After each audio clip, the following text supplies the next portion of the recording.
सो topic हमारा है geometric progression, जिसमें हम ज्योमेट्रिक प्रोग्रेशन का nth टर्म, उसके nth टर्म के सम का फार्मूला, उसका ज्योमेट्रिक मीन, ये सभी के सभी फार्मूला देखने वाले हैं। तो आइए वीडियो को शुरू करते हैं। So let a1 a2 a3 dot dot dot be a sequence in GP। Suppose ये सीक्वेंस है जो GP में है and whose first term is a1 is equals to a and the common ratio, उसका कॉमन रेशियो आपका है, common ratio is r, common ratio r है। So nth term of GP, nth term क्या होगा इसका? So nth term इसका होगा a into r raise to n minus 1, ये आपका होता है nth टर्म का फार्मूला। और अगर nth term from the last या एंड से देखना हो, सो nth term from the end से अगर nth टर्म देखना हो, सो फॉर्मूला आपका होता है l upon r raise to n minus 1, where l is the last term. यहाँ पे l क्या है? l is the last term of the GP का ये लास्ट टर्म गिवन हो, सो आप एंड से, जैसे ये GP चल रहा है आपका, तो ये जो हमने nth टर्म लिखा है फार्मूला, ये किधर से? ये फ्रॉम स्टार्टिंग से है nth term, first term, second term, third term, dot dot nth term. और ऐसे अगर आपको एंड से देखना हो, सो एंड से nth टर्म क्या होगा? सो वो होगा l by r raise to n minus 1। Sum का फार्मूला देखें आप, तो सम का फार्मूला, सम से पहले हम लोग ज्योमेट्रिक मीन देख लेते हैं। So let a and b let a and b be in GP। Suppose करते हैं दो टर्म है a and b जो GP में है। सो इसका ज्योमेट्रिक मीन क्या होगा? Geometric mean GM is equals to होता है रूट में AB, ठीक है, रूट AB। इसको अगर आप फाइंड करना चाहें तो ऐसे फाइंड कर सकते हैं।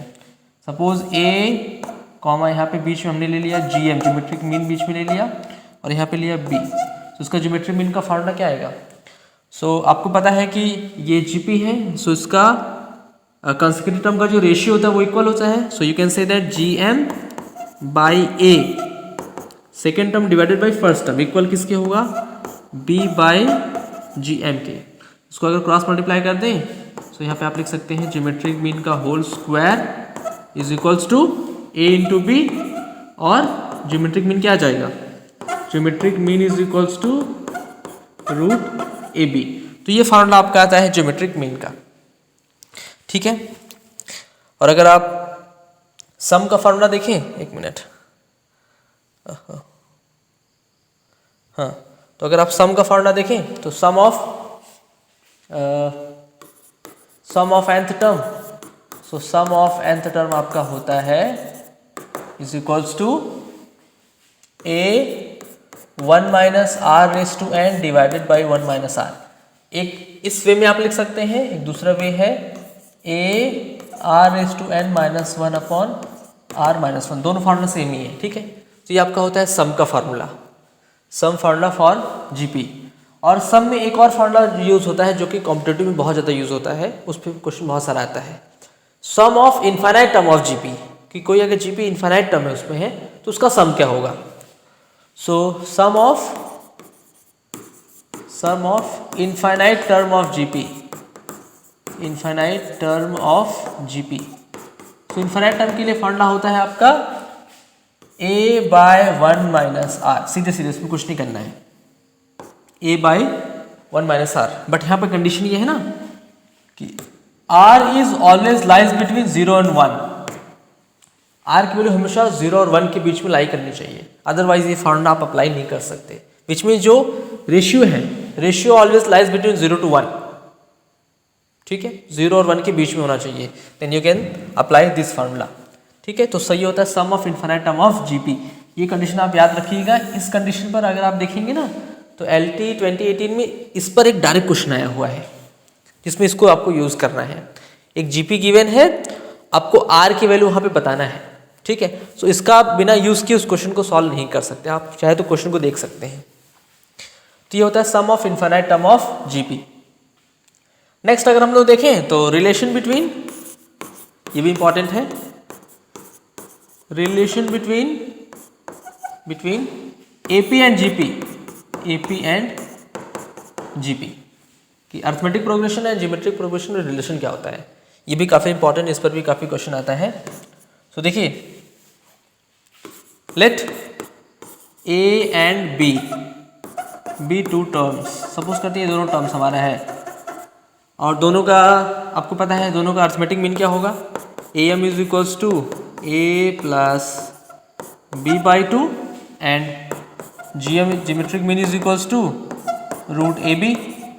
सो इन दोनों में अगर आपको रिलेशन फाइंड करना है तो रिलेशन तो हम यहाँ डिराइव नहीं करने वाले हैं, हम आपको डायरेक्ट बताएंगे कि यहाँ पे जो ए एम होता है, A M is greater than equal to G M.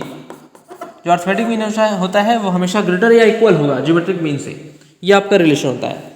क्योंकि हमारा वीडियो शॉर्ट है, शॉर्ट में चल रहा है, तो इसलिए हम यहाँ पे फॉर्मूले को डिराइव नहीं करने वाले हैं, ठीक है। सो आप उसको ध्यान में रखिएगा।